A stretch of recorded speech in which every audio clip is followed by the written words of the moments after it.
Call of the Night ha sido una de las experiencias más curiosas de las que pude visualizar este año.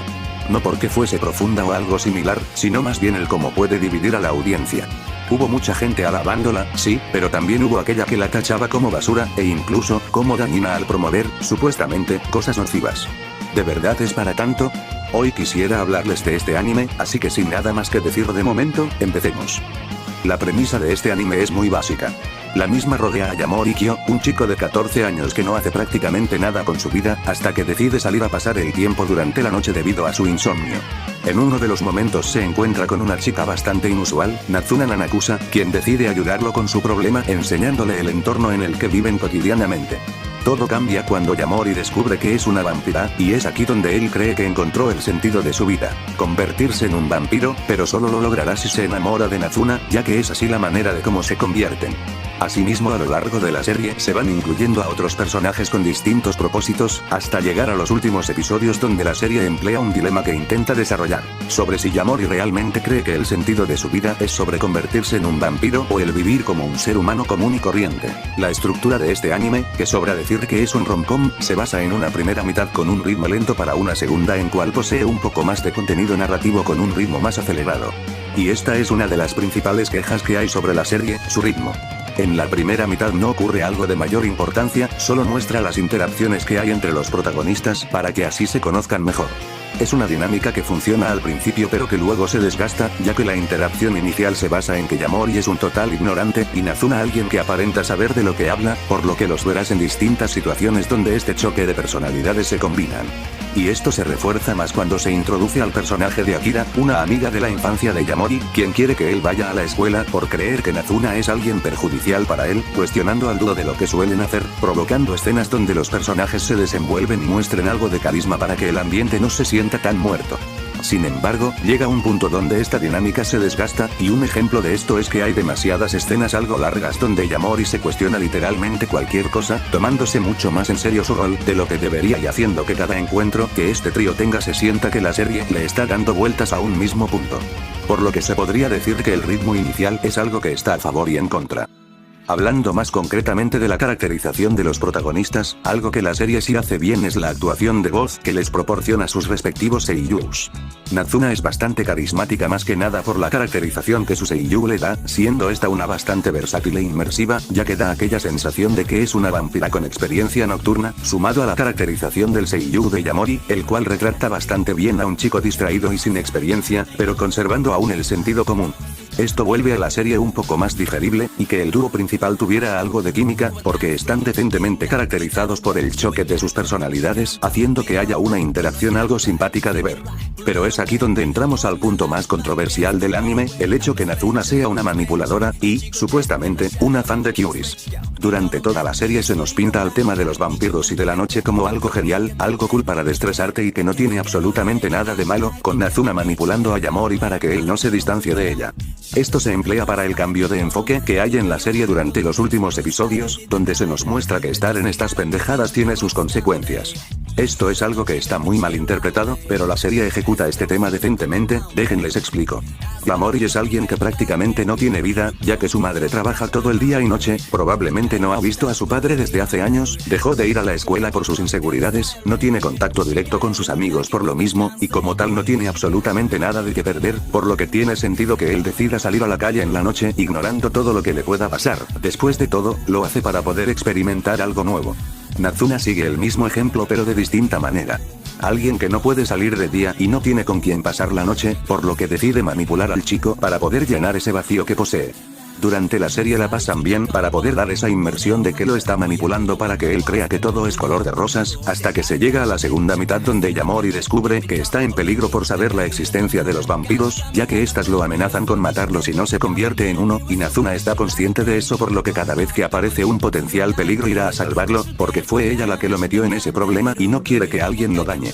Pero es en los últimos episodios donde Yamori sabe que se metió en una gran cagada y pensando en cómo pudo ser tan gil, y Nazuna le confiesa que sí, lo manipuló, y está profundamente arrepentida por eso.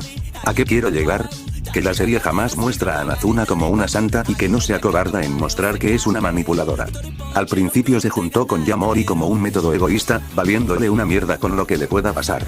Pero a lo largo de la serie va cambiando esa visión y cuando se da cuenta en el lío en el que lo metió, promete protegerlo, porque Yamori dejó de ser una marioneta para ella porque se convirtió en algo más. Esto es retórico, porque mientras Nazuna tiene más confianza, Yamori parece desconfiar de ella, al punto de hacerla de lado por un impulso al saber del problema en que se metió, y tiene sentido que sea así. Después de todo, hace poco había empezado a valorar más su vida por su relación con Nazuna y el haberle vuelto a hablar a sus viejos amigos, y ahora el saber que puede perderla le da mucha inseguridad. Además, a diferencia del típico rom-com genérico, aquí la relación está mejor empleada sin que se alargue innecesariamente, y un ejemplo es el final, ya que después de pensarlo por mucho, Yamori decide seguir en la vida de Nazuna ya que él confía en ella, de la misma manera de como ella confía en él, ya que pese a que lo manipuló sabe que se pudo redimir al estar tan pendiente de él para que no le ocurra algo malo, siendo un final decente. Los problemas con estos dos vienen más por cosas como que la dinámica principal se desgasta, o que al darle más tiempo en pantalla a otros personajes que cuyos conflictos al final no importan, llega a un grado que el papel de estos dos sea opacado. De todas formas, la relación de estos dos no está mal, pero eso no hace que sea más que decente y hasta ahí. Hablando rápidamente del tema de que supuestamente esta serie promueve la pedofilia y quienes les gusta el anime deben de ser sentenciados a 25 años de prisión federal, y por lo mismo todo lo que dije podría ser refutado al estarlo sobrepensando. Esto ocurre porque la edad de Nazuna es ambigua, pero mínimo debe tener décadas, y como Yamori posee 14 años y para convertirse en vampiro debe de enamorarse de ella, el tema se vuelve bastante cuestionable, y todos entendemos el porqué. La serie sin embargo jamás se toma en serio este aspecto. Nazuna actúa como una persona de la misma edad que Yamori, casi nunca suele ser seria a menos de que él esté en peligro, y como tal, al no ser una ser humana en sí, el anime usa este factor para crear situaciones cómicas donde las costumbres y necesidades humanas chocan con las de un vampiro. Así que en ningún momento el anime promueve ni sexualiza dicha parafilia. Sé que me pude haber ahorrado esto pero no quería evadirlo. En fin, Nazuna y Yamori son personajes decentes. Pero aquí va una pregunta, ¿qué ocurre con los demás? Este anime tiene un grave problema en cuanto al cast, porque tiene demasiados personajes al grado que la mayoría no terminan haciendo nada, o hasta la serie parece tener el suficiente Alzheimer para olvidarse de algunos que, aparentemente, tenían la intención de darle más profundidad a la trama. Algunas de las personajes vampiras no suelen hacer ni decir nada. La más importante es Seiri, una rubia que fue la causante de que Yamori descubriera la existencia de los demás vampiros, y que cuyo conflicto se basa a que está cansada de tener la presión de conseguir una pareja romántica cada que hace un amigo, y fue interesante y le dio más caracterización, dejándola ver que sí posee sentimientos y no solo es una manipuladora caprichosa. También estaría Midori, una chica que trabaja de maid, y su episodio fue entretenido, pero no aporta básicamente nada ni a la trama ni a la visión que tuvo Yamori sobre los vampiros. Y quizá también estaría el Kraco, que le dio comprensión y ánimos a Yamori en el final para seguir estando en la vida de Nazuna. El resto pues sí que no hacen nada y están ahí por existir. Tampoco es que existan para hacer un harem o pelotudeces así, pues ninguna tiene verdadera intención de tener algo con Yamori. En cuanto a los humanos, fungen más como antagonistas de la trama, no porque sean malos, sino porque estos ponen en duda a Yamori sobre si cumplir su deseo de convertirse en un vampiro. Akira y Mahiru son los amigos de la infancia de Yamori. En cuanto a la primera, fue interesante la interacción que tuvo con Nazuna, teniendo distintos puntos de vista sobre el tema. Además, se muestra cómo es su estilo de vida tan ordinario y desolador. Se me hizo bueno que fuera la carnada para el vampiro, pues eso provocó que Yamori abriera más los ojos sobre este tipo de cosas, pero algo que fue bastante cuestionable, fue que ambos no hayan tenido una conversación sobre el tema como si este no importara para Akira. En cuanto a Mahiru, cumple más con el rol cómico, pero que el anime le dio más tiempo en pantalla al intentar razonar con Yamori con su deseo, cae bien aunque por su lado desconocemos todo sobre él. Lamentablemente también tenemos a Kiyosumi Shirakawa, el personaje más marginado de la serie, porque cuyo conflicto habla sobre el ambiente laboral insano que tienen los japoneses, y ella usa a la noche como escapismo de la misma manera de como Yamori lo hace. Suena interesante, pero el anime jamás hace algo con ello, ni siquiera retroalimenta la visión que tiene Yamori sobre la noche, haciendo que el conflicto pierda peso en la trama, y ya sin mencionar que la personaje no vuelve a tener apariciones importantes, pues la verdad sí queda bastante mal, fue un potencial desperdiciado. Y para terminar tenemos al mejor personaje de la serie. Anko Ugisu. Ella es una detective cazavampiros, siendo la responsable de cambiar por completo el enfoque de la trama, más que nada con su discurso, que dicta que la relación de los humanos y los vampiros no funcionan, porque ninguna de las dos partes hace algo para que funcione, y por lo mismo, quiere matar a todos los vampiros porque son monstruos por naturaleza. De esta forma, la serie muestra su ideal como la teoría, y la relación de Nazuna y Yamori como la práctica, dejando ver que ambas partes tienen errores pero que si se comprometen, las cosas pueden funcionar, mostrando así también la evolución de ambos personajes. Claro, prácticamente no conocemos nada sobre ella, por lo que no tenemos ningún trasfondo sobre el por qué exactamente investiga a los vampiros, pero Anko es de esos personajes que simplemente no necesitan que nos cuenten su pasado porque desde su propia caracterización nos damos una idea de cómo fue. Su manera de interactuar con Yamori es interesante en cuanto menos, porque ella desde el principio sabe que por su deseo se va a meter en una cagada, pero no hace mayor cosa para evitarlo porque quiere ver cómo es el accionar de él en una situación de riesgo. Esta actitud pasiva-agresiva está bien caracterizada por su forma de actuar, ya que con lo poco que apareció, hizo que la serie cambiara directamente de rumbo, y que el protagonista tuviera mucha más caracterización que el que solo sea el chico bueno. Claro que no es perfecta y tiene problemas, pero que están más relacionados a otros aspectos. Por ejemplo, la construcción de mundo de este anime es mediocre, y es que según la misma, muchas personas sospechan sobre la existencia de los vampiros, y por lo mismo, Yamori y sus amigos van a la escuela en la que supuestamente, un profesor falleció de una manera paranormal, y por curiosidad otros jóvenes ya habían ido ahí con el mismo propósito. Si esto es así, entonces ¿por qué la serie jamás mostró algo que sustentara dicho punto? Y aquí es donde entra Anko, si ella es una detective de vampiros, ¿por qué no pudo aparecer antes si lo anterior era cierto? Esto crea distintas preguntas que evidentemente no son resueltas, y que no necesariamente deben de estar relacionadas a un trasfondo ni nada parecido. De todos modos, es el mejor personaje de la serie aún con lo poco que apareció, pero que eso no quita el impacto que tuvo en la misma. Como tal, tenemos un cast amplio de personajes, algunos que están bien pero otros están de más, con temas que la serie no aprovecha, dejando a algunos en la nada que tenían la intención de volver a la serie mucho mejor. Hablando ya de lo que hizo que la serie fuera muy aclamada, lo audiovisual. Y hay que reconocerlo, el anime tiene altos valores de producción, con un buen diseño de fondos con un gran uso tanto de la iluminación, como el de los colores, teniendo el púrpura como el más característico porque da esa inmersión de que todo es color de rosas, y cuando aparece Anko, constantemente el fondo cambia de color a uno grisáceo para representar lo oscuro que es el tema de los vampiros.